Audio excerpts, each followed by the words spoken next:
खुलुमबाय गोजोन फुंबिलिनि बयनिसिमबो गाहाम हामलायथि बावहरग्रोनाय थाबाय। आसा खालामो बयबो मोजाङैनो दङ। नोंथांमोननि थाखाय आं गोदान मोनसे खौरां लानानै नुजाथिफैलायबाय। आसा खालामो नोंथांमोना खौरांखौ नायनानै मोजां मोनगोन। हाग्रानि मैदेर आरो सुबुंनि गेजेराव जानाय दाङाबाजिया गोदान खोथा नङा। हाग्रानि मैदेर आरो सुबुंनि गेजेराव जानाय दाङाबाजिखौ जों गोबां खोनानो एबा नुनो मोनबाय थायो। बेबादिनो फिन आरोबाव सासे सुबुङा हाग्रानि मैदेरनि गाग्लोबनायाव अबथिरायै जिउ खहा जानो गोनां जादों। जिउ खहा जानाय सुबुङा तामुलपुर जिल्ला दारांगा मेला आउटपस्टनि बेन्दोंआव थानाय 1 नं पाहारपुर गामिनि बिरसा मुन्डा। गामिनि सुबुंफोरा मिथिहोनाय बादिब्ला बिरसा मुन्डाया फुंनि 5 बाजिसो समाव फोथाराव हालेवनो थाखाय थांदोंमोन। नाथाय बे समावनो हरखाब मैदेर फैनाय खोनानानै गावनि जिउखौ रैखा खालामनो थाखाय न'फारसे गिदिंबोफिननाय समावनो हरखाब हाग्रानि मैदेरा उनथिंजायनिफ्राय सुन्दैजों बोना लाबोनानै उदैयाव गाग्लोबनायनि जाहोनाव बिरसा मुन्डानि उदैनिफ्राय नारि गदों आरो गोब्राब जोखोम जानानै जिउ खहा जायो होननानै फोरमायथिदों।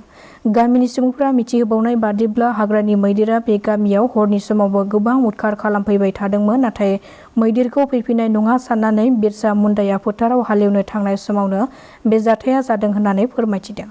आथिखालाव बोथोरनि बिदुं दुंखावनायखौ बांनायनिफ्राय बांबोनायखौ नुनो मोननाय जादों। बे बिदुं दुंखावनायनि गेजेरावनो गोबां जिल्लाफ्राव अखा हागोननि सांग्रांथि होदों बोथोर बिगियान बिफाना। बोथोर बिगियान बिफाना फोसावनाय बादिब्ला गवालपारा, सोनाब कार्बि आंलं, श्रीभूमि, हाइलाकान्दि, जरहाट, शिबसागर, माजुलि, डिब्रुगड़, चराइदेव बेफोर जिल्लाफ्राव दिनै अखा हागोननि इसारा होदों।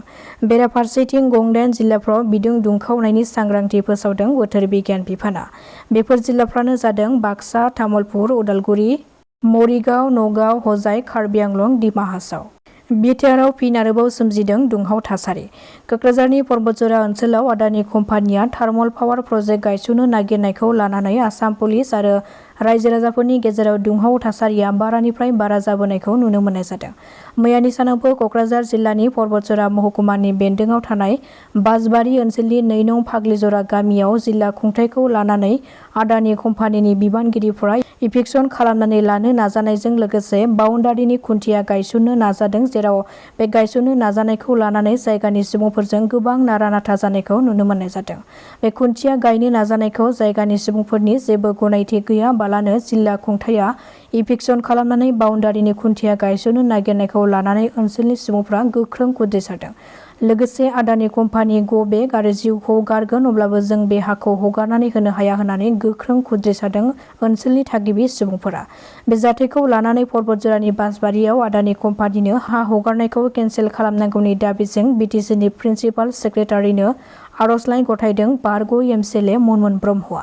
बेनि अनगायैबो बे जाथायखौ लानानै मैया ओनसोलनि रायजो राजाफ्रा मोनाबिलियाव बासबारि बाजाराव प्रमद बर'नि हेंथायै गोख्रों खुद्रिसारनानै प्रमद बर'नि मुसुखा सावनायखौ नुनो मोननाय जादों। गुवाहाटी सोहोरनि काहिलिपारानिफ्राय सन्देह गोनां लाख रां लुथिग्रा सासे सुबुंखौ खादों पुलिसआ। हमजानाय लाइमोनखौ साहिल खान आरो बिखौ डिब्रुगड़नि मराननि होननानै सिनायथिनो हादों।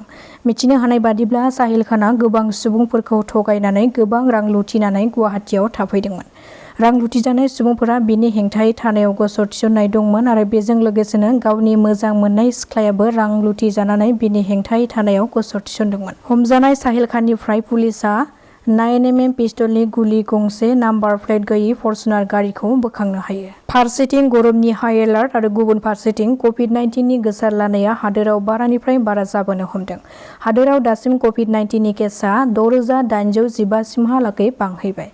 केरालायाव गासै 2,053 जन सुबुंफोरनाव पजिटिभ केसफोर मोननाय जादों आरो अन्ध्र प्रदेशआव सा 56, बिहाराव सा 42, छत्तीसगढ़आव सा 44, दिल्लीआव सा 691, गुजरातआव 1,109, हारियानायाव 108, कर्नाटकआव सा 559, मध्य प्रदेशआव सा 52, महाराष्ट्रआव सा 613, उरिष्यायाव सा 32, पान्जाबआव सा 35, राजस्थानाव सा 124, तामिलनाडुआव सा 207, उत्तर प्रदेशआव सा 225, सोनाब बंगआव 747 जन सुबुंफोरनाव पजिटिभ केसफोर मोननाय जादों होननानै सुलुंनिफ्राय मिथिनो मोननाय जादों। चिरांनि भारत-भुटान सिमायाव सासे सुबुंनि अबथिरायै जिउ खहा।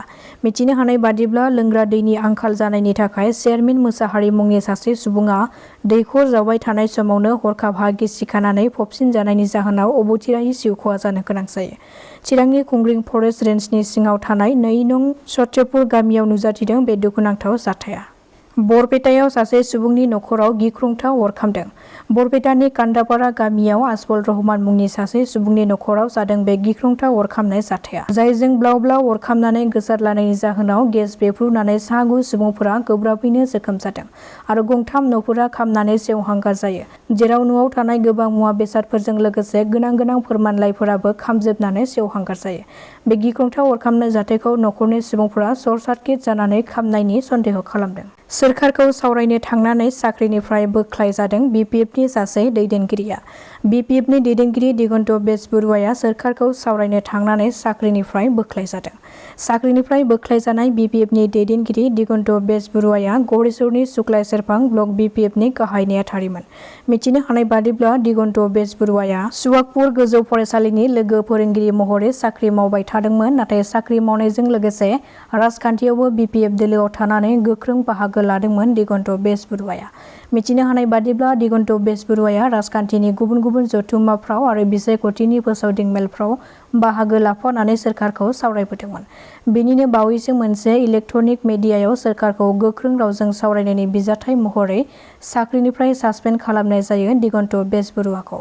जानो गोनां BTC बिसायख'थिनि थाखाय साखाफारा जादों कक्राझार लकसभानि बारग' MP नबकुमार सरनियाया आरो गण सुरक्षा पार्टी एबा GSPआ BTCआव हाग्रामा महिलारिखौ फिन गोहोआव लाबोफिननो थाखाय नाजानाय बारग' MP नबकुमार सरनियाया उदालगुरि जिल्लानि भेरगावआव मोनसे खौरां बिजोंनि गेजेरजों GSP मित्र ज'था बिसायख'थियाव देरहासारगोन आरो BTC सोरखार दाफिनगोन होननानै दाबि खालामदों।